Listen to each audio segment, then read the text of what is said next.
tugenda kwogera about fathers. Emyezi mwenda omukyala amanya nti ye agenda kuba maama wewa tulabyeyo abazaala then they throw the baby in the pit latrine. But for 9 months, you as a man, what are you doing to prepare for the arrival of your newborn baby?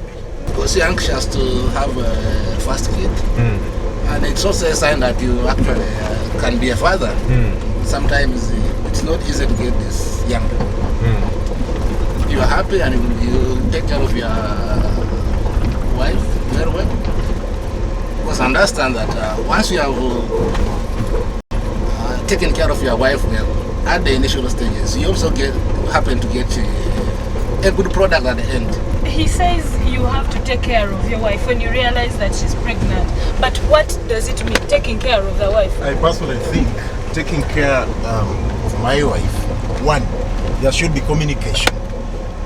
She should communicate to me about her health and other maybe psychological things that I may not easily detect.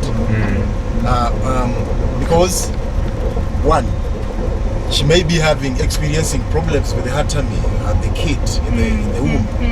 If she doesn't communicate, I cannot know. Because other than the focus being on the child in the tummy, even the mother's health is also very important. Right. How would you want him to take care of you? Or him to? First of all, he's there. Every time that I need him, he's supposed to be there. When we talk about being ready as a father, do you become ready the moment you realize that your girlfriend or wife or whoever it is pregnant, or you become ready the moment you be in a relationship? Where is that stage where you're supposed to be ready? If someone's conscience tells him why he's ready for a relationship, you're ready. Because if you can take a decision and you say you're now getting involved in a relationship, it seems you have some kind of maturity in you that you can handle something to some extent. I always say the moment you start having sex, it means you're ready to be a father. But we went to Family Life Network and we got some really good stuff about parenthood, especially as a father. But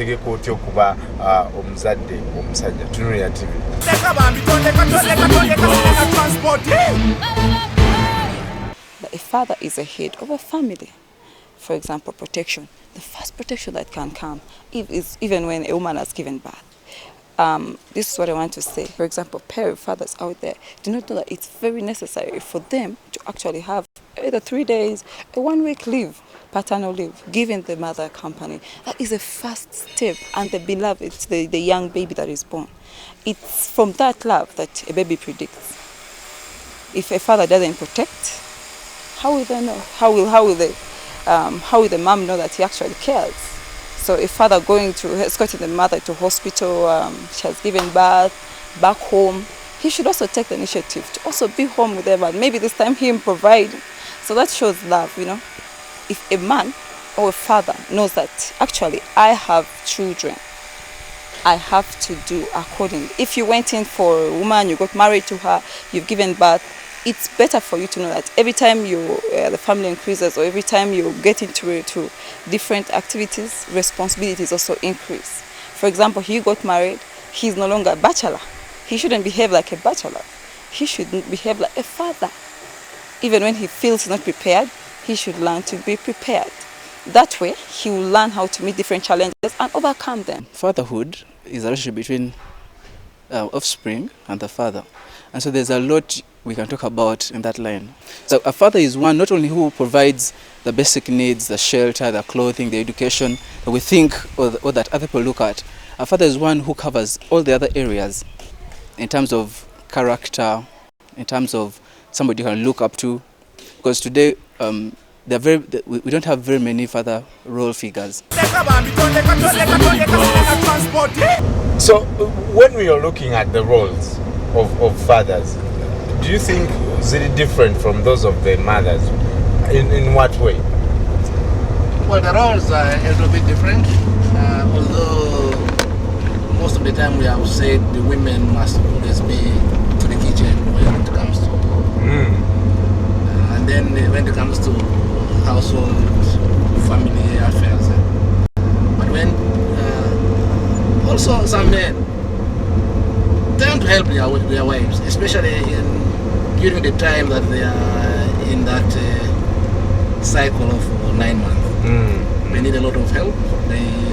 They want to be seen, to be loved by their husbands, because that's the time a woman really will need you most. She needs a lot of support from you. She will not want you to do certain things for her. They've turned out to be fantastic fathers. Atabala bami ne bibalimira ddala golooza bintu kye bye making these ones stand out. Kitegeeza bwegaki aba ayagala kumpulira mugamba ekintu ekyo naye akyagala. Esinga omugamba nga tasibya aliko kugamba yagendayo kati yeetegereza. Kagana naye akitwala nga alaba tekimutwala. Oba gwe ng'omukyalo oba omuteze. Nensawo determininga kinene. Ate kyayinza omugamba. Kagamba kakati. Ogenda omugamba tituto. Kati ngenda kukola ntya. Omwana ngenda mulabiriza ki. Kakati ebintu weebityo natandika okulowooza. Kati sente ngenda zijja. Bwana azaala obubi. Economic crisis is something short-lived. Kiyinza okujja nga timing eyo teyabadde nnungi bwafunidde olubuto. Oba yimiridde tugenda. Wafunidde olubuto nga timing tebadde eki tebadde nnungi onoonya wano. But as a man who is responsible for not making sure nti onoonya here and there, you may not even tell her nti munnaye I'm looking here and there to make you and your baby survive. Right. Challenges of becoming a father, of being a father, especially a responsible father. Bizibu ki byolowooza abasajja abasinga bye bafinding? Abasajja ebizibu basinga okusanga gamba aliwo n'ofuna omukyala naye nga tomwagadde bulungi gamba ogenzeeyo ng'okulyako buli byakagwirawo ati awo ogenda kuwulira ng'afunye olubuto naye nga mubuwulira tomwagala kati awo okusanga obuzibu gamba ano bwaba ali lubuto ulira nga akuswaza saizi yosanga toyinza nakumulaga banno ati yakwagala nga just bya just awo kati awo yakwagalira ne mugenda gye mugenze awo kyali kiyali tayagala kyali kizibu kiba kiki ekyo atera wobagitala omusajja yali muyinja awo gawe yali accident muyambe omukoleki omufeeko. If you know that you are not ready for a kid with that woman, why should you just go on and cause a problem that's going to be for life? Right. So we need to think twice. If you are going for a relationship that you cannot handle, then you have to take some measures that are probably you stick to the one at home. That's very that's why the Bible says when you look at the biblical pillars of marriage, it says you leave your parents, you live and become one flesh. Implying that if by the time you leave your parents, you're deciding to go with someone and begin a family. Right. That's why I say that maybe sometimes the biblical things have to apply in this kind of relationship, so that I think people can be hold together at least strongly. Ekisembayo nga tunakuvaamu. Ekisembayo nga sinaba kuvaamu nze mbadde nsaba ti omusajja waba afunye omukyala n'amukola olubuto amufeeko amuyambe. Ebyo biviirako abakyala okusuula abaana mu kkubo oba mu ttooyi. Omusajja teyeegaana mwana era n'omukyala amufeeko amuyambe era amwagale neyanza senga mbadde sigenda kukola mbadde obadde ojja. I think I will also follow here. We shall represent you. Please. Have a nice time. It has been a good morning. Thank you, Sebo. Oza buzibu ki abaami abasinga bwe basanga ne balimu okubeera bataata abalungi eri abaana baabwe? Gamba obuzibu bwe batera okusanga abaami abasinga obulimisa okubeera bataata abalungi eri abaana baabwe. Kugamba bo abasinga obungi kale tebagala buvunaanyizibwa bati obuvunaanyizibwa obuzibu obusinga.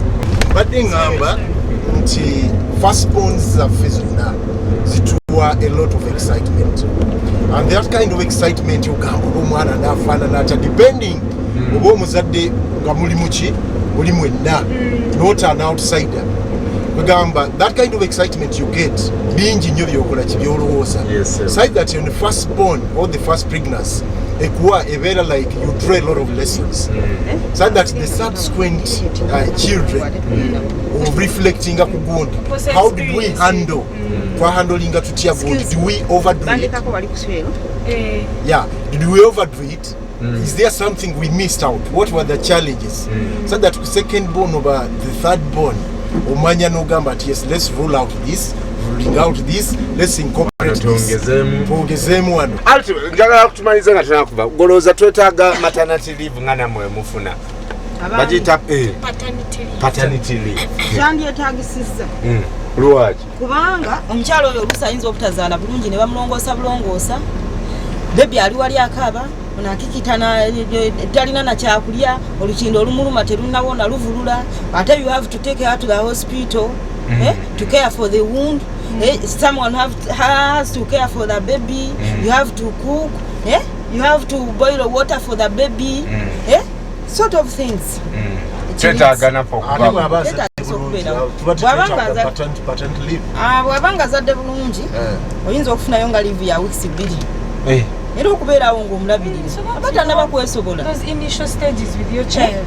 abatanaba kwesobola ofuwiki nti bw'obeera mu labor pains ofuna omubiri gwonna gwonna okubeera nti gukola ki gulumizibwa nakanyama oyo n'abeera ng'akuluma so oba omwami alina okunyiga oyinza okubeerawo nga tolina muntu akunyiga omwami asobola okunyiga oba akatwegatako osobola okusindika SMS to 6565 kubanga omulamo guno gwetuwogerako guli important and one of the reasons why we're talking about this is because we are a fatherless generation almost half of this population teina bataata lwaki kuba bataata tebakoze mulimu gwabwe ng'abasajja tukuba nnyo hit and run twetaasa nnyo